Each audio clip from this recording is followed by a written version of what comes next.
Hi friends, welcome to work shop. நம்ம சேனலுக்கு புதுசாக வந்திருக்கீங்கன்னா நம்ம சேனல் சப்ஸ்கிரைப் பண்ணுங்கள். மறக்காமல் பக்கத்தில் இருக்கிற பெல் ஐக்கன் கிளிக் பண்ணுங்கள் ஃப்ரெண்ட்ஸ். நம்ம இப்போ பார்க்குறது வந்து எல்ஜி 190 லிட்ரு. இதில் வந்து 45 கம்ப்ரஸர் வரும் சீரீஸில். இதில் வந்து இருக்கிற தெர்மாஸ்டார்டர் வந்து மாமூலாக வந்து 2 டைப்ஸ் வரும். இதில் வந்து கொஞ்சம் பிக் சைஸ் இருக்குது. அந்த பிக் சைஸ் தெர்மாஸ்டார்டர் வந்து இப்போ லேட்டஸ்ட்டாக வர்ற ஃப்ரிட்ஜுங்களுக்கு வருது. ஆனால் இதுலேயும் அதுதான் இருக்குது. ஐஸ் ஓவராக கட்டுது. நமக்கு வந்து கண்டினியூ ரன்னிங்கில் இருக்குது. அது கட் ஆஃப் ஆகலை, கண்டினியூ ரன்னிங்கில் இருக்குது. ஆக்சுவலாக டோர் இருந்துச்சுன்னா தான் நமக்கு வந்து சீக்கிரம் வந்து கட் ஆஃப் ஆகும். ஒன்றில் வச்சோம் அப்படின்னா பாக்ஸ் மொத்தம் அது வந்து கூலிங் அந்த டெம்பரேச்சர் கணக்கு எடுத்துக்கும். அதுக்கப்புறமாவது கட் ஆஃப் ஆகணும். அப்போ கூட கட் ஆஃப் ஆகலை, கண்டினியூ டைரெக்ட் ஆகிட்டு இருக்குது. ஸோ நம்ம இப்போ வந்து அந்த ரிமூவ் பண்ணிவிட்டு அந்த பழைய தெர்மாஸ்டார்டர் நம்ம எடுத்துகிட்டு வந்து புதுசு போடுறோம். ஆக்சுவலாக வந்து இந்த ஓல்டு மாடலுக்கு வந்து கொஞ்சம் சின்ன சைஸ் மாதிரி வரும். இந்த சாம்சங்க்கு வர சைஸு அதுதான் அதிகமாக வரணும். ஆனால் இதுக்கு வந்து கொஞ்சம் பெரிய சைஸ், இந்த வேர்ல்பூல் தெர்மாஸ்டார்டருக்கு வர மாதிரி அந்த சைஸ் கொடுத்துருக்குறாங்க. இது பொதுவாக ரிமூவ் பண்ணி நம்ம போடுறது கொஞ்சம் ஈஸி தான். ஃப்ரண்ட்டு ரெண்டு ஸ்க்ரூ நம்ம ரிமூவ் பண்ணோன்னா அந்த பேனல் தனியாக வந்துடும். ஒரு சில இதிலலாம் வந்து மொத்தம் கழட்டி நம்ம அப்படியே கீழே இறக்குற மாதிரி வரும் அந்த காயிலோடு சேர்த்து. அது கொஞ்சம் தெரியாதவங்க எப்படின்னா கழட்டுறாங்க அப்படின்னா மேலே பைப் ஏதாவது பெண்டு பண்ணி பிளாக்காக வருது, இல்லைன்னா கேஸ் வெளியில் போகிறது, அந்த மாதிரி எல்லாம் நடக்கும். இதுக்கு வந்து ரொம்ப ஈஸியாக இருக்கும். ரிமூவ் பண்ணியாச்சு. நம்ம பல்பு ஹோல்டரோடு சேர்த்து தனியாக கழட்டிட்டோம். இதில் வந்து 2 வயரு ஜாயிண்ட்டாக வர்றது வந்து ஒன்று வந்து டைரெக்டாக இது உள்ளே வர்றது. இந்த பேஸ் வந்து அப்படியே வந்து பல்புக்கு போகும்.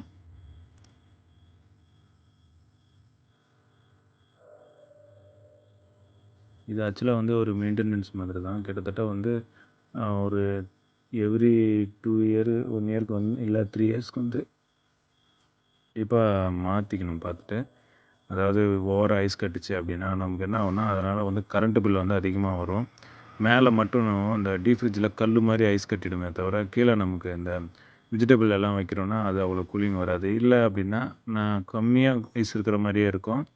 கீழே வைக்கிற அதாவது ஒரு தக்காளி வச்சா கூட அது கூட கல் மாதிரி ஆகிற அளவுக்கு வந்து ஐஸ் கட்டிடும். அந்த பெரிய சைஸு இது மாமூலாக வந்து வேர்ல்பூலுக்கு வர்ற சைஸ் மாதிரி. இது வேர்ல்பூல், கோத்ரேஜ் அந்த சைஸுக்கு ஈக்குவலாக வருது. இது இப்போ லேட்டஸ்ட்டுக்கு வர்றதுக்கெல்லாம் இந்த மாதிரி வரும். இந்த 53 கம்ப்ரஸரு அந்த சைஸ் வர்ற ஃப்ரிட்ஜுங்கெல்லாம் வரும், கொஞ்சம் பெரிய சைஸ் அதுக்கு வரும். ஆனால் இதுக்கு அது இந்த சைஸு கூட வந்திருக்குது. ஆக்சுவலாக வந்து இது வராது. இதுக்கு நம்ம வந்து ரொட்டேட் பண்ணி பார்த்துக்கணும். ஆஃப் அந்த சைடு, அன்லாக் அந்த சைடு பார்த்தோம். அதாவது நம்ம ஒன்று விட கம்மி பண்ணுறோம், ஆஃப் பண்ணணும் அப்படின்னா அந்த உள்ளே இருக்க ஃப்ரண்ட் இருக்கிற அந்த நம்பருக்கு வந்து கரெக்டாக ஒர்க் ஆகுதா அப்படின்ற அந்த சைடு பார்த்துட்டு நம்ம அதுக்கப்புறம் உள்ளே வைக்கணும். இல்லை நம்ம தலைகீழ ஒரு வேளை மாட்டிட்டோம் அப்படின்னா இப்படி ராங்காக சுற்றுற மாதிரி இருக்கும். அது அவங்களுக்கு கரெக்டாக தெரியாது. அது நம்மளை தான் அப்புறம் திட்டுவாங்க. அதனால் ஃபஸ்ட்டு செக் பண்ணிவிட்டு நீட்டாக வந்து சீட்டிங் பண்ணால் ஒர்க் வந்து நல்லா கிளாரிட்டியாக இருக்கும். இது டிஃபால்ட் பின். இது த்ரெட்டு டைப் கிடையாது. இருந்தாலும் ப்ரெஸ் பண்ணால் அமுங்கிடுன்றதுனால அப்படி சும்மா சுற்றுற மாதிரி சுற்றுறேன்.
கீழே அந்த தெர்மாஸ்டார்டருக்கு கம்பி அந்த வருது பார்த்திங்களா, அந்த சென்சார் மாதிரி கம்பி, அதுதான் வந்து கரெக்டாக மாட்டணும்.